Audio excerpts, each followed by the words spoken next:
I was a part of how Steve got hired for Blue's Clues. So I'm sorry for not answering sooner. Unfortunately, I was at the convention center and I was greeting a lot of people myself, so I didn't have the time to really sit down and be able to tell the story, but now I can. So back in the early 90s, my mom worked for MTV and Nickelodeon, working specifically in the marketing department. Essentially how this all went down was that an email blast went out to the whole company and they said, hey, we have a brand new TV show going to be airing soon. It's going to be for Nick Jr. However, we are unsure as to who we're going to be choosing as the host for the show, and we need to form a focus group. And specifically, they were looking for kids between the ages of about 2 years old to about maybe 4, I think. And my mom was like, well, I have a kid. She's 2, about to turn 3, so sure, why not? I'll help out. I got to come with my mom to work. I was put into a room with, I believe it was maybe 3, maybe 5 other kids. Unfortunately, my memory's a little fuzzy about that, but I do remember going with my mom to work that day. And sure enough, the adults roll in with this giant television. I'm talking like the big, chonky, big brick televisions from the early 90s.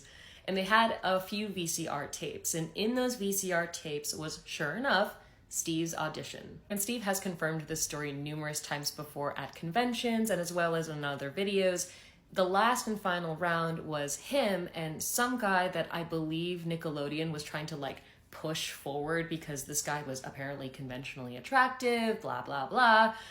Which really doesn't make much sense considering that the show was meant for toddlers, but I digress. I got to watch this audition with these other kids, and my mom had told me that apparently I went feral for Steve. I really, really loved Steve. I was jumping, I was laughing.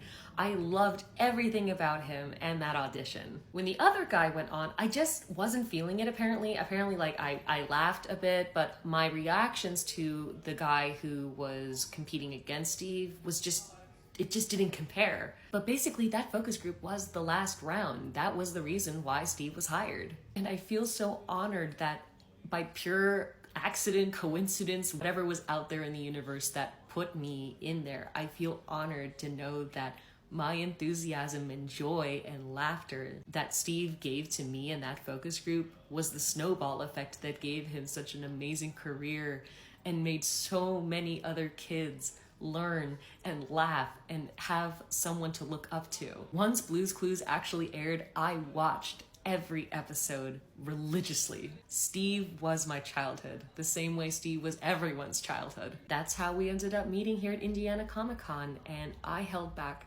so much tears when I finally met him. He's just as kind and caring and sensitive as he was back then and as he is now, and I am so happy to see how successful and loved he is by everyone. Now it's come full circle. Now Steve and I are friends, and I just think that is such a beautiful, beautiful way to end this story. So yeah, that's the story about how